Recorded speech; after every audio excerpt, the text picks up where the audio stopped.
Yo guys, how is it going? And welcome back to the F1 22 My Team Career Mode here for part 14 for the Belgian Grand Prix at Spa-Francorchamps. Yes, this is it. I love this circuit so much, so very excited for this episode, and I am more so because I feel like some good luck is hopefully going to come our way, as you might be able to see by the title, but nevertheless we'll get on to that later on. Now we are once again looking at upgrades we can do, and I believe we are now the 10th slowest car, so we are now not the last car or the worst car, which we have been all season long after all the upgrades we've done. And bearing in mind, guys, if you haven't seen my first episode, we actually did put this on increased resource points as well, so this has just proven how much of a struggle this has been, and yeah, it's definitely taken a toll on us, but as you can see there, we are actually once again the worst car on the grid. So Williams have obviously brought upgrades to this race, which is very frustrating. So we must have been the 10th fastest car in Hungary, so I think I did get it wrong in the last episode, so apologies for that. But now here we are for practice one, and as you can see, it is raining as well, and I did take the time to do some wet running because in the race it does say that it's going to be raining as well then, so obviously at this stage we don't know when the rain will be coming, but you know, it's best to get the laps in and do the best we can, build our knowledge. And the Belgian Grand Prix, when it is wet, is very tricky. Well, I tend to struggle when it's wet as well, but doing our first lap there wasn't that competitive, and yeah, we're down in last because everyone decided to go out on dries because it did dry up towards the end of the session, so not too bad.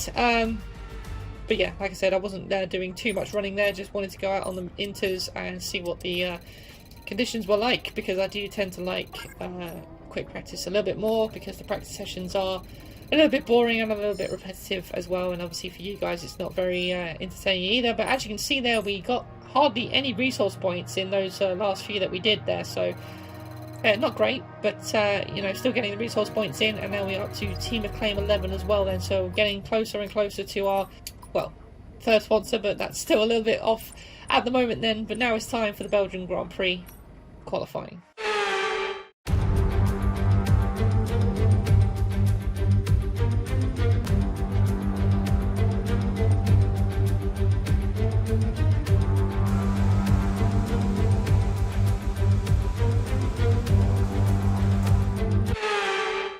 So here we go then, we have got a dry session inbound, and here we go then for our first session, first run of the session. And this is actually our first run in dry conditions as well, because obviously we did quick practice for practice 2 and 3. So yeah, we'll see what the pace is like then as we now come up towards Eau Rouge and rally on for the first time this session. And yeah, just these cars definitely do have a sense of, well, stability compared to previous games, because I really felt Eau Rouge was very hard to take flat in previous games, but we managed to negotiate it there pretty well indeed. As now we're coming now towards the end of the back straight, or the start of the back straight, and into the bus stop chicane. This is our first run as well, so not been too bad of a run, but like I said, I always like to get a banker, losing the back end a little bit through the final corner and up to the line to 146.5, so it's yeah, not very competitive at the moment, but we will go out again obviously. And now here we are for our second run of the session, and yeah, we are down a little bit at the moment, but we're literally hundredths down as into the braking zone of the bus stop. We made a lot of time up there, and now not losing the back end, getting a much better exit. 2/10 up was an improvement, but unfortunately that still doesn't put us any higher on the grid. So unfortunately at the moment we are still struggling, just like in Hungary, where we were finding little bits of time, but not able to promote ourselves up into a better position, unfortunately. And it's the same story here. We are literally hundredths up and then hundredths down. It's more or less the same that we're doing. We're not finding any massive gains, even on fresh tyres, and even tyres that are rubbered in. There's just no consistency on these tyres, and as you can see, our ERS for this lap is also very, very critical. And now coming into the last corner there, I was just pure frustration. I just cut the corner in pure anger, and just wanted to get my lap time invalid because I was, like I said, super frustrated. But now this is our final run of the session. We are once again just up by a tiny bit. It's not going to be enough to promote us up into, well, ahead of anybody at this stage, but we've got a much better exit there. Nearly 2 tenths up, or 1.5 tenths up as we come up to the line. What is it going to be?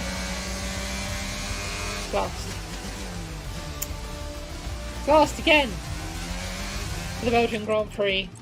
Yeah, we are definitely struggling, and if you've been following this series from day one, we have been struggling in qualifying every single time. This car is just, I don't know if it's just the car or me, but I'm no good over 1 lap pace. I'm definitely more of a racer than a qualifier. So yeah, a similar story once again then to Hungary, but once again, hopefully with the rain in the race, potentially we can score or have some luck fall our way, because we definitely need it. Let's go to the Belgian Grand Prix.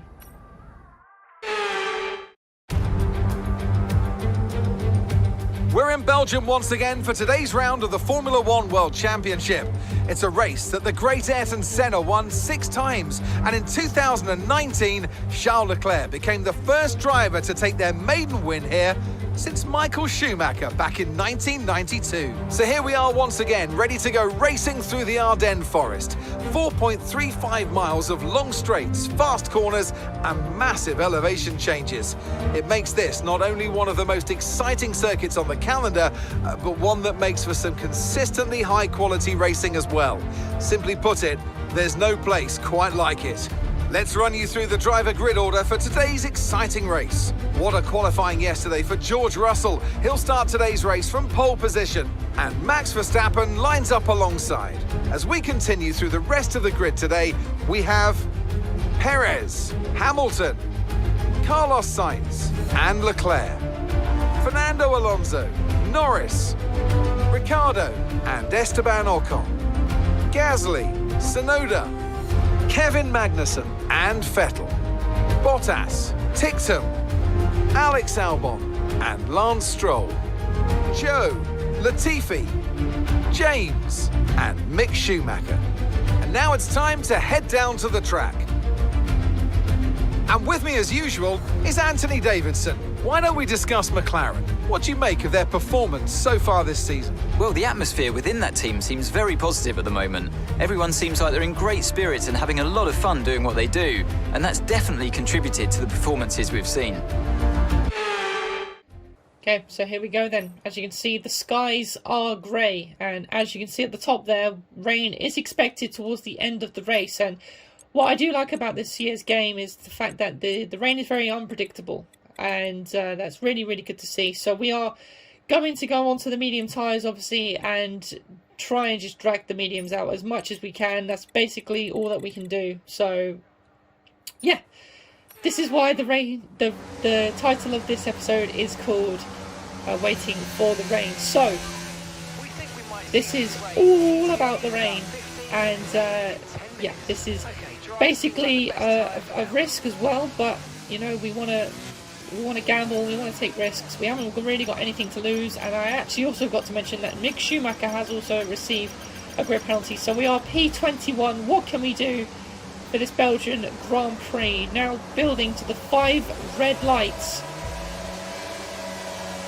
Lights out, and away we go. And once again, not a bad start considering we are on the medium tyre. Mick Schumacher gets past us there. He is on the softs as well, so I didn't really expect too much there. As we now go for a little lunge into turn 1. Very tight on the exit. We get very close to the back of our teammate there, as now we're trying to go down the inside of Guan Yu Zhou and Latifi, but they both get me on the exit.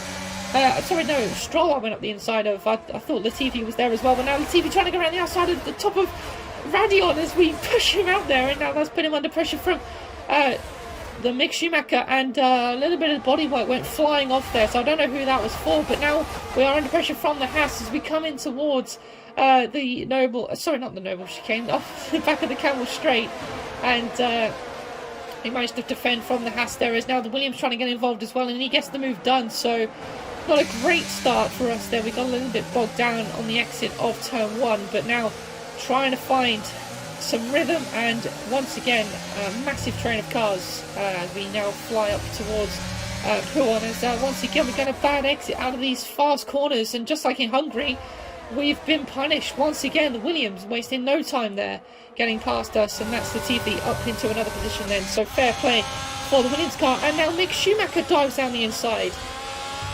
What is going on? The pace is just nowhere. I know we're on the medium tyre, but they just went past us like we weren't there at all. So really frustrating, but now coming towards the end of lap 1, trying to stick onto the back of Mick Schumacher as we come through the bus stop chicane for the first time, and it was Mick Schumacher that had the damage on that one at the top of Eau Rouge then, so it had a bit of contact with Latifi as he got a little bit squeezed out by me, and yeah, at the moment we are struggling, but as you can see here, lap 2 coming towards Puon. Once again we are now on the back of Latifi as he now goes for a move on Guan Yu Zhou through the Puon once again, just like he did on me to lap 1. Latifi running some really good moves off here as he now goes side by side with the Alfa Romeo driver. I'm still asking about rain, which is still 15 minutes away, which has been the case since the start of the race basically, so no change at the moment, and Latifi gets the place. Gotta credit Latifi, that was a great move once again through Puon, and they went side by side for a good majority of the lap there. And I actually had to back out of the kink of the left-handers because Stroll's got no front wing for some reason, and I didn't actually notice this when I was racing, but we now go past the Alfa Romeo driver around the outside through the bus stop, and Stroll obviously pulls into the pits because he hasn't got any front wing, so I don't know what has happened to Stroll, but it's also kind of bad for us as well because we've now lost touch with the cars ahead. There is still a massive train forming, but we just need to sort of catch up to it as we are still under pressure a little bit from Guan Yu Zhou as well, who is also on the medium tyre as well, you should note, so that's why he's fallen to the back of the grid as well. But now I'm starting to struggle on my medium tyres as well, as Latifi has managed to gap us a little bit. As you can see, a few of the front runners as well have already made their pit stop, as now Hamilton and Guan Yu Zhou trying to make the move, and I was very late on the brakes there for the Alfa Romeo, and so I did kind of go wide, so I just let Hamilton through at the same time as well. My mistake a little bit, I didn't really want to let Hamilton through, but nevertheless, and now we've got a yellow flag, and that's Lewis Hamilton slowing down on the back straight, and his engine's blown. So, potential safety car. We don't really want it because I won't help our strategy at all, waiting for the rain. So now we are in a mix once again of the cars who have already pitted, and PreRace and Guan Yu Zhou there having a good go as well. But yeah, this is the stage of the race where we are going to get gobbled up because all these guys are faster on fresher tyres, and obviously we are in a slower car on crappy mediums basically. But this is basically the risk that we are willing to take, and you know, we haven't really got anything to lose, so why not do a risk for once. So Leclerc, as you can see, they're getting past Guan Yu Zhou into the bus stop as well. Zhou also, like I mentioned earlier, also on the medium tyres, so me and him are extending the strategy. Now our teammate is into the pits as well as an Aston Martin as well, so I believe it's now just me and Guan Yu Zhou who haven't stopped. So it's basically just a cat and mouse game, waiting around and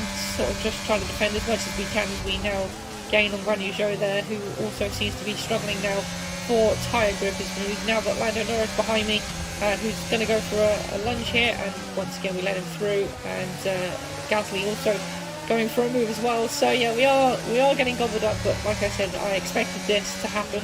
We are currently in the points still, and Daniel Ricciardo also having a little look on me as well as we come down the back straight for the first time. But it's, as you can see, it's lap 8 and there's still no sign of the rain at all.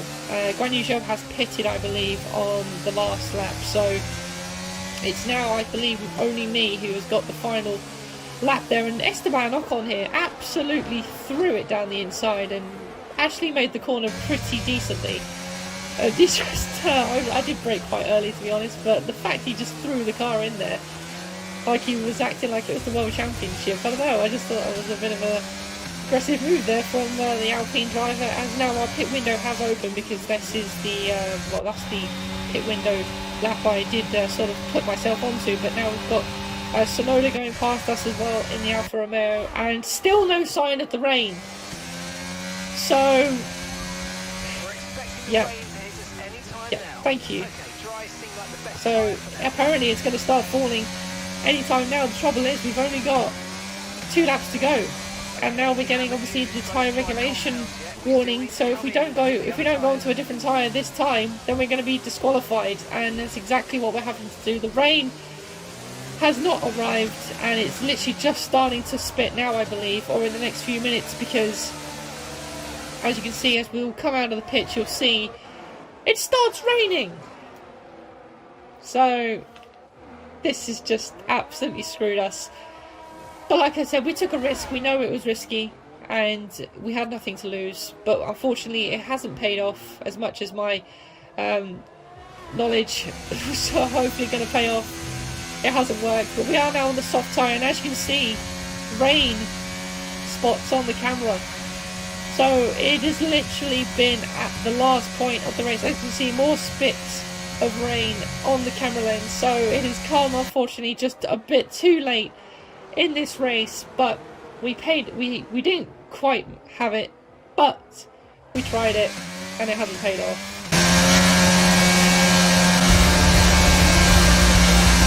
Okay, pick up rubber and bring it home.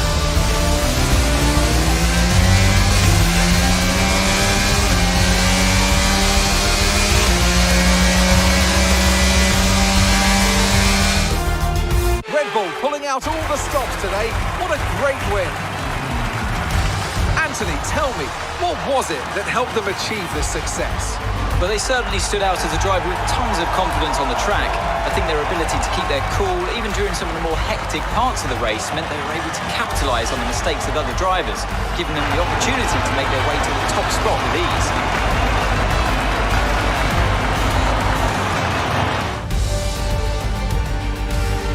The drivers are en route to the podium as we speak.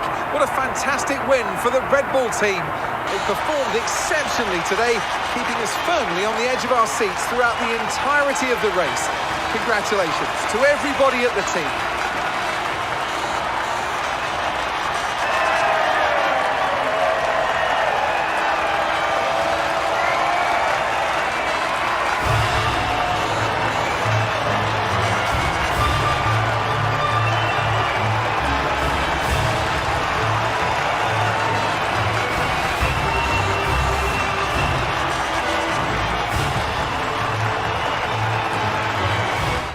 I don't think I could be too disappointed with that result. Yes, we finished last out of the runners, but we definitely, paid a strategy that didn't work. But I definitely felt like the pace wasn't too bad. Obviously, that didn't look like it because, we got gobbled up by everybody on the fresher tyres and the faster cars, but that was inevitable. But I definitely feel like if we had a normal strategy and just did dry-to-dry tyres, like a normal strategy like the other cars, then I definitely think we could have been in the mix. So, yeah, bit of a shame, but it hasn't paid off. Risks are taken in Formula 1, and if you don't go for the risks, then you're no longer an F1 driver. That's a new saying for me. So, still no points on the board for our team, and I don't think Dan had a particularly good race either. So, yeah, unfortunately, no points again, but more team acclaim, more resource points, and more episodes. So, and more cash. There we go. We both got our sponsors in as well then, which is also going to be a massive gain in this championship season. So there we go, guys. Once again, we are, well, the worst car, but hopefully with some more upgrades we will be able to challenge the guys around us. And we have got the Italian Grand Prix coming up in a few episodes time, which is, I would say, probably our best shot at points, because it is a track that I do go very well at, and yeah, I just feel like we will be able to really make something work there. As you can see, they're putting some more driver perks on, just like we did in Hungary. So yeah, really using the cash up, and if we're not going to use it on facilities, we should use it elsewhere. So making the most of what we can at the moment, and now we've got a powertrain facility thing. And once again, just deciding what we want to do. I still don't really get how these work, but I've accepted it anyway. I think it's just a way to get more team acclaim and stuff like we've seen in previous F1 games. And now advancing time, and luckily the rest of our upgrades that have gone on have managed to go on without any issue. But there we go, guys. That has been it for episode 14 of this My Team career mode. If you have enjoyed it, please do give it a thumbs up. Make sure you subscribe to the channel as well, so you never miss out on any other videos. And I will see you all again in the next one, guys. Take care. never break, always fight, never quit, do it right, play the game, win it life, have no shame, there's no time, feel the pain, live the grind.